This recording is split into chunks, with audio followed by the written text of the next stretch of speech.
ഇനി നമുക്ക് മറ്റൊരു വാർത്ത പരിശോധിക്കാം. സമസ്തയിൽ എന്താണ് സംഭവിക്കുന്നത്?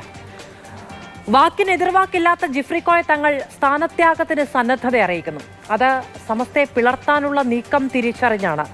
സമസ്തയിലെ ഒരു വിഭാഗം പണ്ഡിതരെ ഒപ്പം നിർത്തി പാണക്കാട് കേന്ദ്രീകരിച്ച് നടക്കുന്ന നീക്കങ്ങളിലെ ജിഫ്രി തങ്ങൾക്ക് കടുത്ത പ്രതിഷേധമുണ്ട്. സമസ്ത കേരള ജമീയത്തുൽ ഉലമ എന്ന ഈ മഹത്താവുന്ന പ്രസ്ഥാനം ഇത് വലിയൊരു പ്രസ്ഥാനമാണ്. മഹാന്മാർ സ്ഥാപിച്ചതായ ഒരു പ്രസ്ഥാനമാണ്. ഈ പ്രസ്ഥാനത്തിന് ഏതെങ്കിലും നിലക്കുള്ളതായ വിള്ളലോ പൊള്ളലോ ഏൽപ്പിക്കുന്നതായ പ്രവർത്തനം നിങ്ങൾ ആരെ ഭാഗത്തു നിന്നും ഉണ്ടാവാൻ പാടില്ല എന്ന് എല്ലാ വഴിയും ഉണർത്തുകയാണ്.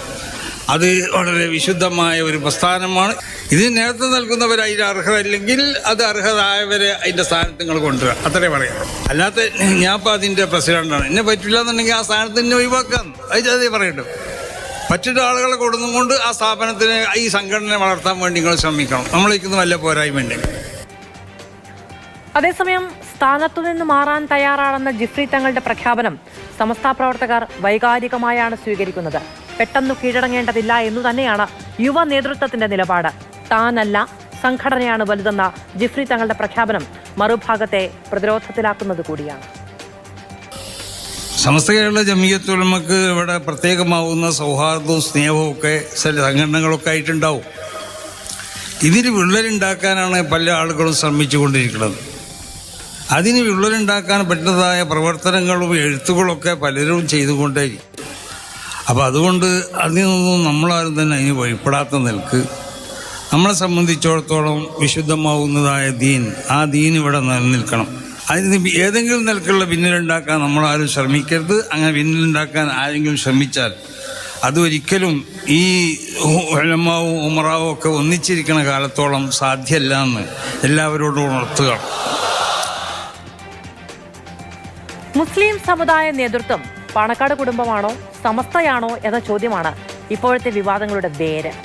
സമസ്തയ്ക്ക് മുകളിലാണോ തങ്ങളെന്ന് പാണക്കാട് കുടുംബവും സമസ്തയിലെ ലീഗ് ചേരിയും ശക്തമായി വാദിക്കുന്നു.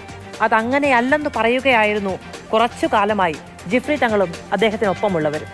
അങ്ങനെയാണെങ്കിൽ പാണക്കാടിന് വഴങ്ങുന്ന മറ്റൊരു സമസ്തയുണ്ടാകുമെന്ന ഭീഷണി പല ഭാഗത്തു നിന്നും ഉയർന്നു. സമസ്തയിൽ വീണ്ടും ചരിത്രം ആവർത്തിക്കുമോ? പാർട്ടിയും അധികാരവും പ്രശസ്തിയുമുള്ള പാണക്കാടിന് മുന്നിൽ ജിഫ്രി തങ്ങൾക്ക് കീഴടങ്ങേണ്ടി വരുമോ? അങ്ങനെ സംഭവിച്ചാൽ അദ്ദേഹത്തിനൊപ്പമുള്ളവർ എന്തു നിലപാടെടുക്കും? ചോദ്യങ്ങളാണ്. സമസ്തയാണോ സമുദായ നേതൃത്വം പാണക്കാടും ലീഗുമാണോ എന്ന ചോദ്യം പതിറ്റാണ്ടുകൾക്ക് മുൻപേ ഉയർന്നതാണ്. സമസ്തയാണ് വലുതെന്ന് പറഞ്ഞ് 1989 പുറത്തുപോയവരാണ് കാന്തപുരം വിഭാഗം. ഇപ്പോഴത്തെ സമസ്തയിൽ കുറച്ചുകാലമായി ഈ ചർച്ച വീണ്ടും ഉയരുന്നു. ലീഗ് പറഞ്ഞത് കേട്ട് കഴിഞ്ഞ സമസ്ത സ്വന്തം തീരുമാനങ്ങൾ എടുക്കാൻ തുടങ്ങി. സ്വന്തമായി സുപ്രഭാതം പത്രം തുടങ്ങി. ജിഫ്രി തങ്ങൾ പ്രസിഡന്റായ ശേഷം നീക്കത്തിനാക്കം കൂട്ടി. ഇടതു സർക്കാരുമായി സമസ്തയ്ക്ക് ബന്ധം ശക്തമായി. പിണറായി ജിഫ്രി തങ്ങൾ സൗഹൃദമുണ്ടായി. ലീഗ് വിലക്കിയ പല പരിപാടികളിലും തങ്ങൾ പോയി. സമുദായത്തിൻ്റെ പൊതുവിഷയങ്ങളിൽ ജിഫ്രി തങ്ങളുടെ വാക്കുകൾക്ക് പ്രാധാന്യം വന്നു തുടങ്ങി. ജിഫ്രി തങ്ങളുടെ നേതൃപാടവത്തിന് കീഴിൽ സമസ്തയിൽ ലീഗ് അനുകൂല നിലപാടുള്ളവർ പോലും ഒരുമിച്ച് നിന്നു. CIC വിഷയത്തിൽ അതു കണ്ടു. ഇതിനെ പൊളിക്കാൻ ലീഗ് നേരത്തെ നടത്തിയ നീക്കങ്ങൾ ഉദ്ദേശിച്ച ഫലം കണ്ടില്ല. സാദിഖ് അലി തങ്ങൾ പ്രസിഡന്റായതോടെ അദ്ദേഹം നേരിട്ട് കളത്തിലിറങ്ങി. സമസ്ത മുഷാവറയിൽ സാദിഖ് അലി തങ്ങളെ ഉൾപ്പെടുത്തണമെന്ന് ആവശ്യമുയർന്നു. പക്ഷേ നടന്നില്ല. സമസ്തയിലെ പരിപാടികളിൽ പണ്ട് പാണക്കാട് തങ്ങൾക്ക് ലഭിച്ചിരുന്ന പ്രാധാന്യം കുറഞ്ഞു. ജിഫ്രി തങ്ങൾക്ക് പ്രാമുഖ്യം ലഭിച്ചു. ഇതോടെ സാദിഖ് അലി തങ്ങൾക്കും വാശിയായി. പാണക്കാടല്ല സമുദായ നേതൃത്വമെന്ന് സമസ്തയിലെ ജിഫ്രി തങ്ങൾ പക്ഷം ശക്തമായി പറയാൻ തുടങ്ങി. ഒടുവിലത്തെ സംഭവം ജിഫ്രി തങ്ങൾ പക്ഷത്തെ ശക്തരായ യുവ നേതാക്കളെ പട്ടിക്കാട് ജാമിയ നൂരിയ സമ്മേളനത്തിൽ നിന്ന് വെട്ടി. ഇത് വലിയ വിവാദമായി.